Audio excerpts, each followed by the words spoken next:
Most loans and credit cards in America are your payment pays the interest for that month. But there is one type of loan that they can legally do what's called negative amortization, negative AM, and that is on student loans. Our government, they say often that people are not above the law.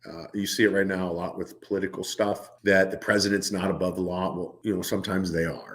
It just depends on what your last name is. But with student loans, it is illegal for any bank or any business or any person to charge and set up loans that are negative AM loans unless you're the federal government. And then it's completely legal for the federal government to do this. So let me give an example. Let me explain it. With student loans, you get the loan and then you have a payment. So just like on the $1,000 simple interest loan, your payment was $79 a month. With a student loan, it would be down to like $10, $15 a month. And it's so small that it doesn't even cover the interest. So what happens is the next month, you actually owe more money on the student loan than you did the previous month. You make your minimum payment and then the principal goes up. And now you're paying interest on the higher amount. You make your minimum payment, the interest goes up. Make your minimum payment, balance goes up. I saw this yesterday. I actually looked at a client's credit report. In 2006,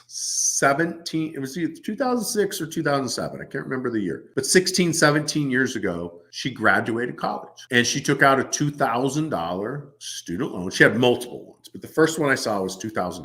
What do you think she owed right now? It's been 16, 17 years of making payments. What do you think she owes? $6,000. It has tripled in the last 16 years. Generally, it quadruples. So most student loans are set up for 20-year terms where you make a small payment that doesn't even cover the interest. So it's going up every month. It gets bigger and bigger. The payment stays the same. So now it starts compounding, almost like a snowball rolling down the hill that creates an avalanche. It's the same thing, except for it's on the other side. It's in favor of the bank versus the snowball way of getting out of debt. So it started at $2,000, 16 years of payments, now $6,000.